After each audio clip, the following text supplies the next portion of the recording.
안녕하세요. 뉴스반장입니다. 30일 2020년 9월의 마지막 날, 오늘도 대한민국 친일구구 찌라시 신문에 발버둥이 눈물겹습니다.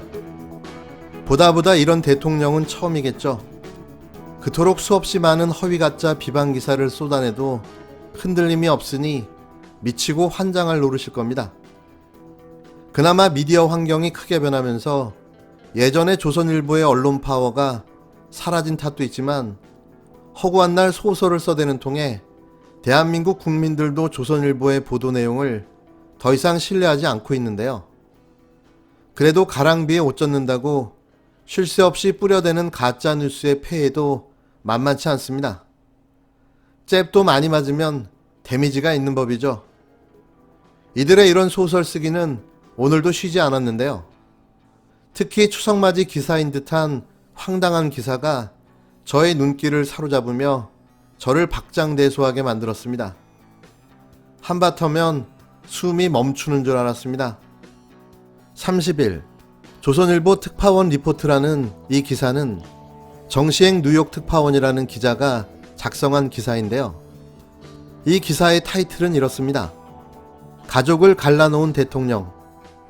느닷없이 대통령을 저격하며 가족을 갈라놓는 게 문재인 대통령 탓이라는 황당한 기사를 선보였는데요. 참 밑도 끝도 없는 대통령에 대한 비판, 기승전 문재인인 겁니다. 저를 더욱 황당하게 한 건 어떻게 뉴욕 특파원의 기사가 이렇게 작성될 수 있는지 황당 그 자체였는데요. 정시행 특파원의 기사는 이렇게 시작됩니다.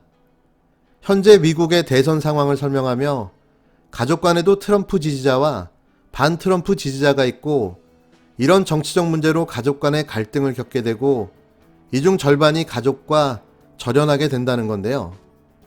중간까지 이런 현재 미국의 문제를 설명하던 정 특파원은 돌연 이 상황을 국내에 대입시키며 문 대통령을 강도 높게 비판하기 시작하는데요. 기사 내용을 잠시 읽어드리겠습니다. 한국에서 문재인 정권 기간 가족 내 갈등에 대한 조사나 연구가 있는지 모르겠다. 체감으론 미국보다 결코 덜하지 않은 것 같다.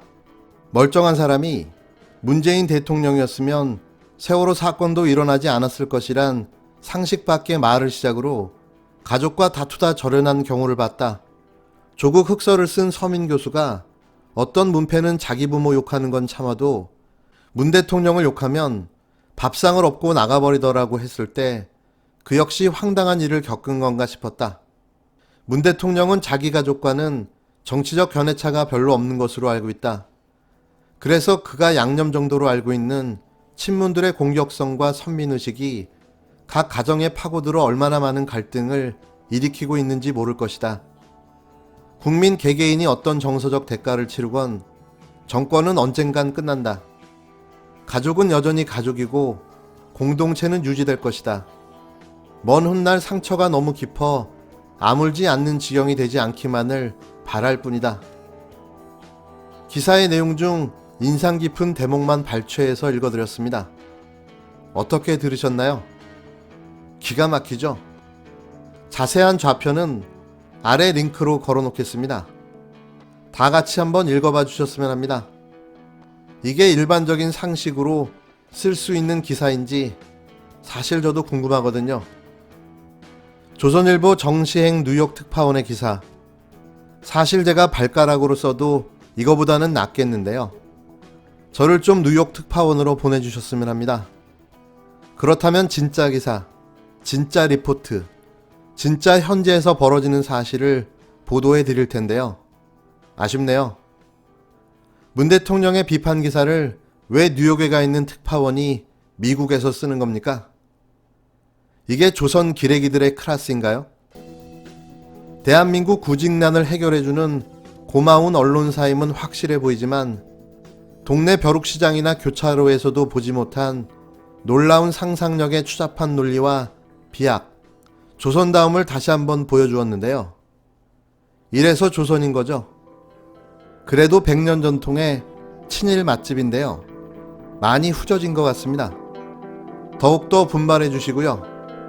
추석 때 달림 보고 반송 좀 하시기 바랍니다.